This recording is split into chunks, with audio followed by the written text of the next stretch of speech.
Have you ever found yourself in a constant loop, thinking over and over about a certain problem to never come and find a solution? The reality is, the more you think about it, the worse it gets and the more insane you become. Take the idea of finding your soulmate, someone to spend the rest of your life with, and you're trying everything that you can to find this person. But the irony is, the more you think about it and the more you ruminate about it, the further you get from your goal. You become more insane, more hopeless, and you wonder more and more why the world seems like it's against you. Or take the idea of finding that perfect special career.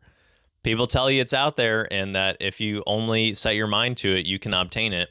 So you do all the career tests, you do all the personality tests, all the things that are within your control you do, and you press forward to try to discover what this is, only to come up open-handed and hopeless in the end that there is even a job out there for you.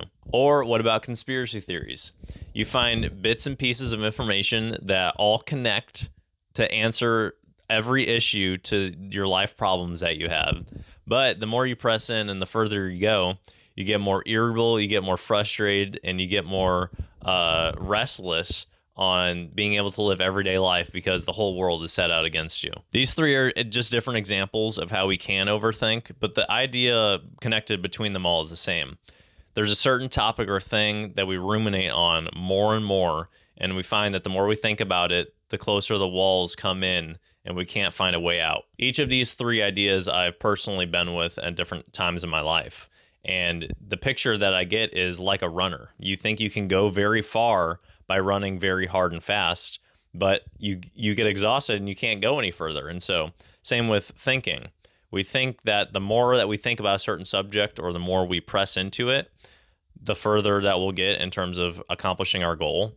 But the opposite is often true. We'll reach a point where we can't go any further and we'll become exhausted and or go crazy. To accept everything is an exercise. To understand everything is a strain.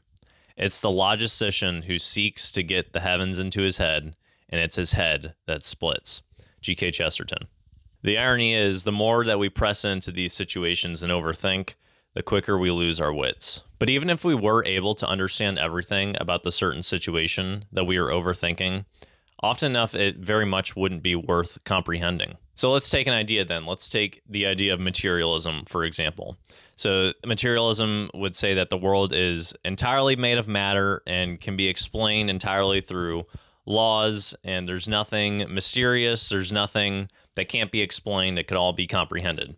Well, if this was true, then what a small universe that we live in. The universe wouldn't be much of a universe then. And so the irony is that the more you can comprehend it, the less it becomes. But then once we press in and we apply something like the truth of infinity, or you can take Zeno's paradox, it's the idea that if you were trying to get to one place, you could keep cutting it in half infinitely of how you were getting there, and you would never actually arrive. So if I was saying I'm going to go a mile, I'm going to cut that in half, I'm going to go half a mile, and then a quarter of a mile, you can infinitely keep cutting your journey in half. And so how you can't reach your journey if it keeps cutting in half. And so there's a weird paradox there. And that's the key. The key is paradox. The key is mystery. So let me explain with some visuals. If we try to comprehend everything and overthink, we draw a circle around what we know.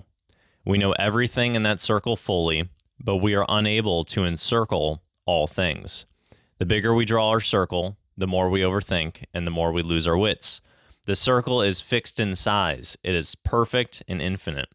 The symbol becomes one for reason and madness. We go round and round, overthinking, trying to draw more in, but only going more insane. The irony is that the bigger or smaller it does not matter. It is still only just a circle. The small circle of the materialist is still just a small circle, although it encompasses the whole universe. So somehow we need an object that can encompass all things without changing shape. What we need is something with the center of contradiction, of a paradox. A cross reaches its arms to the four winds. It is a signpost for free travelers. It's a symbol of mystery because it embraces mystery. It's at the very heart of what it is. It's a paradox that can expand everywhere without changing. From the one thing that is not understood can be understood all things. That soulmate who is out there, you are free to choose her if she chooses you. By loving her, she becomes your soulmate because you chose each other to love. It's not perfect because it's messy, but it's true because it was decided to be so. And that is the mystery of love. That job, it exists, but it's just a job. And those are the best jobs.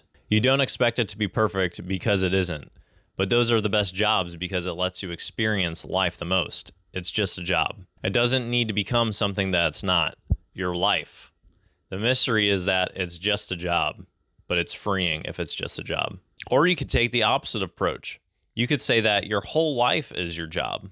Everything that you do is work that you are encountering. And that's the mystery. The whole life that you are living is work, but it's work that you really enjoy. Now let's go back to conspiracy theories. This one is an easy one. Those are just mysteries. That's why it's a conspiracy theory. Otherwise, it would be a fact. And that is a mystery, especially when the mysteries are facts. So simply put, the key to stop overthinking is this: that man can understand everything by that which he does not understand. Thank you for watching. My name is Nicholas with Mere Living. If this video was helpful for you, please leave a like, comment below how it was helpful, and subscribe to this channel for more content like this. I'm pursuing an authentic and balanced life and trying to embrace more mysteries like this one so we can be on a more level path. Would love to have you on the journey, but if not, thank you for watching, and I hope you have a great day. Take care.